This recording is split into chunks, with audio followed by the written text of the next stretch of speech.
Hello, this is Ron McCracken again, also known as Running Ron, and have a big announcement to make that I've already posted on social media a few times, but I wanted to make a little video sharing some of my thoughts about it. And excuse me if I yawn in a moment here. It's been a extremely tough time recently, so I think that's part of my motivation for why last week I officially registered for Dallas Half Marathon on December 10th. Fleet Feet was kind enough to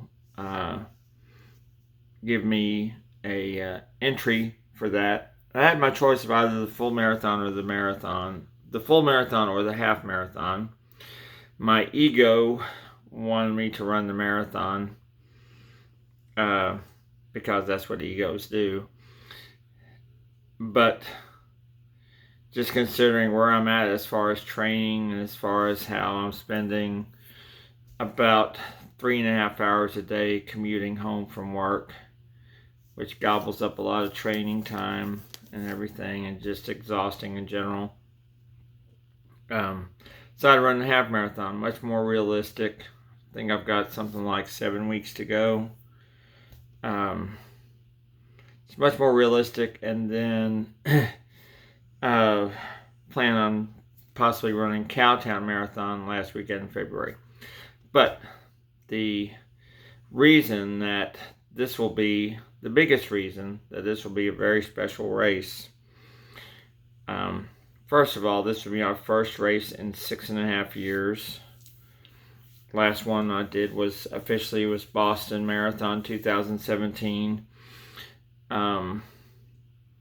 Today, October 29th, makes 4 years, 5 months, and 22 days sober for me. I've run more than 1,000 races in my running lifetime, and this will be my first race as a sober person. I'll say that again. I've run more than 1,000 races, a lot of memorable ones. But this will be my very first race as a sober person, and I am excited about that. And anyone who's in recovery understands that, I think. That all I can say is it's huge. First of all, I've said this many times, but I never thought that I would ever want to get sober, much less actually do it. I initially started it, my sober date was May 7th, 2019. I initially started just saying, hey, you know what, I'll stop drinking for a couple weeks, see how I feel. I felt good, so I said, okay, let's stop for a month. And that felt better, so I just kept it going. So, and it's forever now. As Dropkick Murphys sing, I'll never get drunk no more. Never get drunk no more. So, December 10th, I think the race starts at 8:30 a.m. at Dallas City Hall. Starts and finishes Dallas City Hall. My old stomping grounds. I've run Dallas White Rock Marathon several times over the years. Well, when it was White Rock Marathon, now it's Dallas Marathon, and that's fine. Running through a lot of familiar neighborhoods. We'll run down the just a couple miles ago. We'll be running down Swiss Avenue, down Greenville Avenue, Swiss Avenue, just a few blocks up from where I live now in East Dallas, Swiss Avenue Historic District. So I'm super excited about that. And the long-term plan, it is actually as part of my plan to get back to running the Boston Marathon again. And right now, my tentative plan is run Dallas Half Marathon as part of my training for Cowtown Marathon, like I mentioned. and then see if I can get a qualifying time at Cowtown Marathon, again last weekend in February. And if I do that, then I can get in the 2025 Boston Marathon. That'll be my first Boston in 8 years, which will also, now when I go back to Boston, whether it's for running the marathon or just to go, because it's always possible that I'll get a speaking engagement up there for my public speaking on mental health. That will be my very first visit to Boston as a sober person. I've visited Boston 18 times. Over the years, all added up several months up there. Because some of those trips were 7 or 8 days, and one of them was more like 15 or 16 days.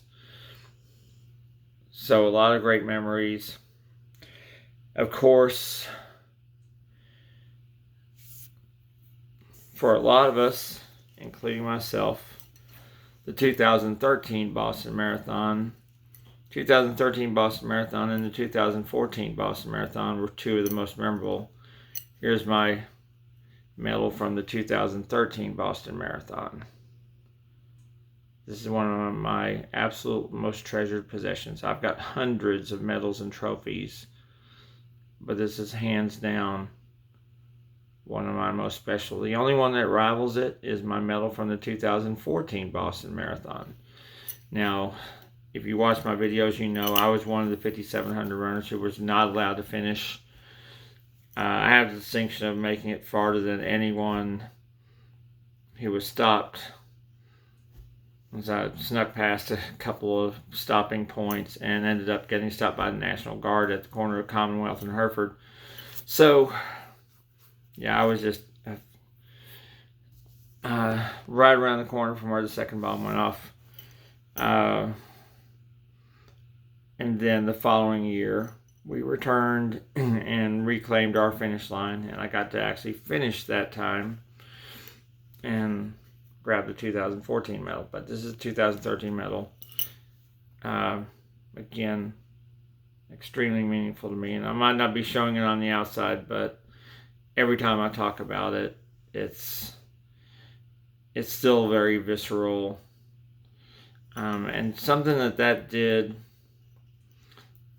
is that I was already in a downward spiral before Boston 2013, suffering from depression and anxiety disorder, and just having a really tough time, as I'd had a lot of loss, and then that PTSD, and as my therapist said, that gave me chronic PTSD, chronic or complex PTSD, which made it, my diagnosis is chronic PTSD. And that was a lot more complicated. Not that we don't rank severity of PTSD with people. Everyone's is different. But for me, what that did is that threw that on top of everything else that was going on. So my response was to double down, triple down on my drinking and self-destructive attitude, and just keep trying to destroy myself. But long story short, it took me about 3 years to actually find my first therapist, which did not work out at all. Then 4.5 years after the bombing, I finally found my second therapist, who actually gave me the effective therapy that I needed. So I was on my way, but I still wasn't sober. I didn't get sober until 6 years after the bombing, and didn't forgive Dzhokhar Tsarnaev until 7.5 years after the bombing. So a long road to all that. And, well,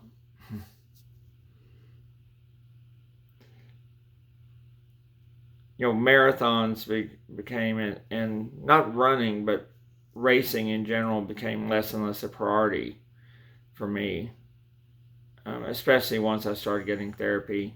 Even more so once I got sober. I absolutely love running almost every day. I'm not doing the streak thing at the moment. I've been running 51 years. Today, Sunday, October 29th, makes 51 years. And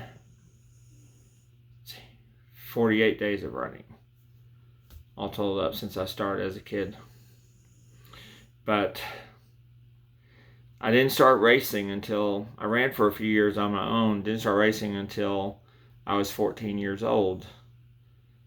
But by then I had already started drinking a few beers here and there with my buddies. Of course, we would sneak a few out from different parents. So it's kind of hitting me now, just that. So basically I had about 41 or 42 years of drinking before I stopped at age 56. I'm 60 now. That gets me in the old people's category at Boston Marathon, and well, other races too, at Dallas Half Marathon. We'll see how I do. Speed is not a priority. What is a priority is just running a good solid race, just feeling good, enjoying it. All this has changed my perspective on running and racing. I'm still a competitive person. Why I still want to do all this stuff after well over 1,000 races and 17 Bostons in a row, 2001 through 2017. 33 or 34 official marathons. I really don't know why I still want to do this, but I do. And this one's going to be extra special. So, one thing I forgot. By the way, in case anyone wondered, the Zooster is here. Hey, Zeus, say hi to everybody. Say hi to everybody, Zooster. He's sleepy now. He was super energetic a little while ago. I'll be running with my USA flag on December 10th for Dallas Half Marathon. And when I return to Boston, I'll do that as well. But also, I registered early, so I got to customize my race bib. And my race bib will say Boston Strong. And let me see if I have one of my Boston Strong shirts.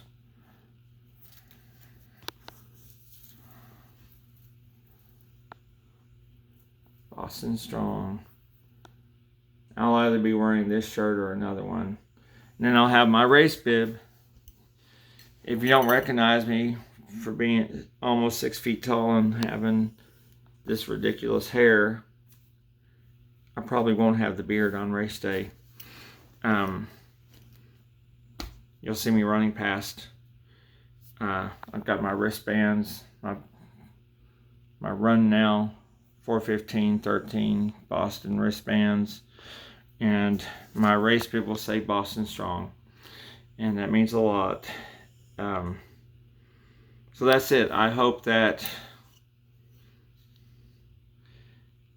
and the biggest thing is, the biggest part of this story is that it's another chapter in my sobriety journey, my return to racing, and eventually my return to Boston.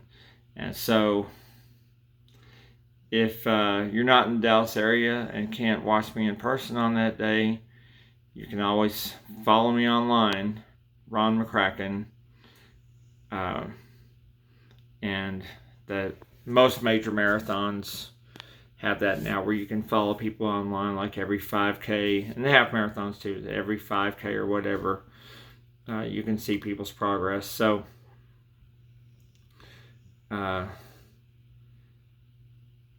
that's about it. And just remember, as Jedi Master Yoda said, luminous beings are we, not this crude matter. and say good night, Zeus. All right. Zeus will be patiently waiting at our home for me while I run. All right. Thanks a lot. Please come out and support me or send me messages. Thanks. Bye.